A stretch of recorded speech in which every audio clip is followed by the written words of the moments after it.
আমি দেখিছোঁ যেহেতু মই যোৱাকালিও বঙাইগাঁও জিলাত আছিলোঁ, আজিও বঙাইগাঁও জিলাত আছিলোঁ।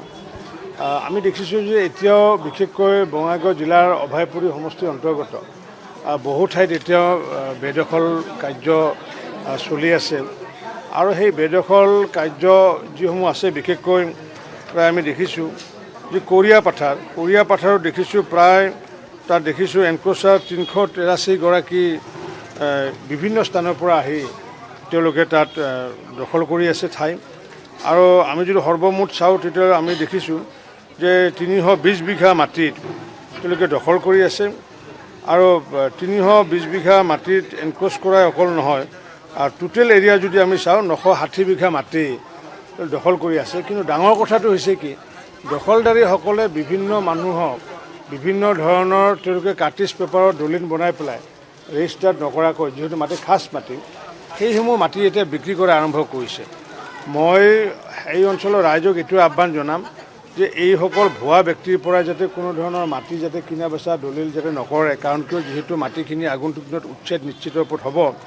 ঠিক তেনেকুৱাকৈ যদি আমি দেখোঁ ভঁৰালকুণ্ডি বিলতো আমি দেখিছোঁ প্ৰায় 496 জন ব্যক্তিয়ে তাত মাটি এনক্ৰ'চ কৰিছে আৰু সেই এনক্ৰ'চ কৰা মাটি যদি চাওঁ আমি 378টা বিঘা, এই 378 বিঘা আৰু লগতে 900 প্ৰায় অলমষ্ট আমি দেখিছোঁ প্ৰায় 1,500 বিঘা মাটি বেদখল হৈ আছে।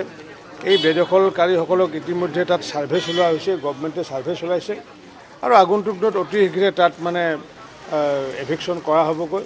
গতিকে যিসকল মানুহে সেইসকল তাত দখলদাৰীসকলৰ পৰা মাটি কিনা বেচা কৰি পেলাই আছে সেইসকলক মই আহ্বান জনাইছোঁ যে এইসকলে ভুৱা কাগজ এইবোৰ যাতে তেওঁলোকৰ কথাত যাতে ভুল যাতে নাযায়, কাৰণ নহ'লে টকাটো অভাৱত যাব, কাৰণ কিছুদিন পিছতে যিহেতু উচ্ছেদ হ'ব।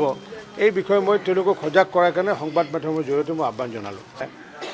মই আপোনালোকে দেখা পালে আজি ৰাতিপুৱাৰো যদি পোষ্টটো চায় বা মোৰ যদি ৰাতিপুৱা মৰ্ণিং ৱাকৰ পোষ্টবোৰ চায় তাত কিন্তু মই লিখা আছে যে ইমান দিন নিৰ্বাচনলৈ বাকী NDA কাৰ্যকৰ্তাসকলক সক্ৰিয় হ'বলৈ আহ্বান জনাইছোঁ। মই সদায় কিন্তু ৰাতিপুৱা এপিলটো দিওঁ NDA কাৰ্যকৰ্তা বুলি, মই BJP কাৰ্যকৰ্তা বুলি নিদিওঁ। আৰু যিহেতু মই অভিভাৱক মন্ত্ৰী, যিহেতু আমাৰ যিহেতু ধুবুৰী জিলাত অভিভাৱক মন্ত্ৰী, যিহেতু মই বঙাইগাঁও জিলাত, ঠিক তেনেকৈ বৰপেটা জিলাৰো মই মন্ত্ৰী, বজালীৰো মন্ত্ৰী। গতিকে সেইকাৰণে ইয়াতে যিহেতু আমাৰ নিশ্চিত ওপৰত গোলকগঞ্জতো আমি এইবাৰ জিকিম, NDA জিকিব, বিলাচীপাৰা জিকিব, বঙাইগাঁও জিকিব, অভয়পুৰী জিকিব, বৰপেটা জিকিব, ভৱানীপুৰ সৰভোগ জিকিব, বজালী জিকিব। গতিকে সেইকাৰণে এই কাৰ্যকৰ্তাসকলক সাজু হোৱাৰ কাৰণে মই কৈছিলোঁ যে আমি লিখিতত আমি সাধাৰণতে কওঁ যে বিয়াখন যেতিয়া বিয়াখন আহিলে আমি কওঁ যে বিয়াখন আহিলে লাগি দিব লাগিব দেই। সাধাৰণতে আমি কওঁ যে বিয়া আহিলে লাগি দিব লাগিব।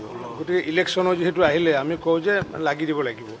কিন্তু ভোটাৰ যিহেতু আমাৰে এই 7টা সমষ্টিৰ ভোটাৰ ভাৰতীয় জনতা পাৰ্টীৰ বা অসম গণ পৰিষদ বা NDAৰ ভোটাৰ। কিন্তু ভোটাৰকতো আমি ক'ব নোৱাৰোঁ যে আপোনালোকে ভোট দিয়ক বুলি, কাৰণ ভোট দি আহিছে তেওঁলোকে। গতিকে আমাৰ ভোটাৰক বা আমাৰ কাৰ্যকৰ্তাসকলক আমাৰ যি কথিত ভাষাত আমি যদি লিখিত শিৱসাগৰত যদি যাওঁ, ডিব্ৰুগড়ত গ'লে আমি ক'ব লাগিব কি যে নিৰ্বাচন আহি আছে, লাগি দিব লাগিব দেই বুলি আমি কওঁ। কিন্তু আমাৰ যদি কথিত ভাষাত বঙাইগাঁৱত যদি কওঁ, আমি বৰপেটা বা বজালীত যদি কওঁ, সাধাৰণতে আমি যদি কওঁ যে লাগব বুলি ক'লে যে এইবাৰ নিৰ্বাচন আহিছে সকলোৱে লাগব বুলি ক'লে তেতিয়া কি বেছি কেটচি হয়। আৰু যদি আমি নলবাৰীয়া ভাষাত যদি কয় তেতিয়া যদি আমি ক'ব লাগিব কি যে লাগিব যে নিৰ্বাচন আহিছে ভাইসকল চবে লাগিব যে লাগিব বা আমাৰ যদি বঙাইগাঁও, বৰপেটা, বজালীত যদি চাওঁ তেতিয়াহ'লে বা ধুবুৰীত চাওঁ লাগব বুলি ক'লে বেছি কেটচি হয়। এতিয়া দীপ্তি বাইদেউক যদি আমি কওঁ লাগব বুলি ক'লে বেছি ভাল পাম। দীপ্তি বাইদেউক যদি আমি কওঁ যে বাইদেউ লাগি দিব লাগিব দেই, তেতিয়া তেওঁ আকৌ অকণমান মানে বেছি কেটচি নহ'ব। যাতে কেটচি হয় তাৰ কাৰণে আমি এই অঞ্চলত আমি সকলোৱে আমি কৈ আছোঁ যে আমাৰ কাৰ্যকৰ্তাসকলে NDAৰ কাৰ্যকৰ্তাসকলে বা জনসাধাৰণ যিহেতু ভোটাৰ আমাৰে ভোটাৰ, গতিকে আমি তেওঁলোকক কৈছোঁ যে লাগব। আৰু নলবাৰীত মই যাম 10 তাৰিখে যাম, নলবাৰীত মই ক'ম যে লাগিব। নলবাৰীৰ মানুহকতো লাগবা বুলি ক'ব লাগিব, তাহাঁতে আকৌ লাগব বুলি ক'লে আকৌ অলপ মানে বেলেগ পাব। গতিকে লাগিব নলবাৰীৰ মানুহ, বজালী, বৰপেটা, বঙাইগাঁও, ধুবুৰীৰ মানুহে লাগব।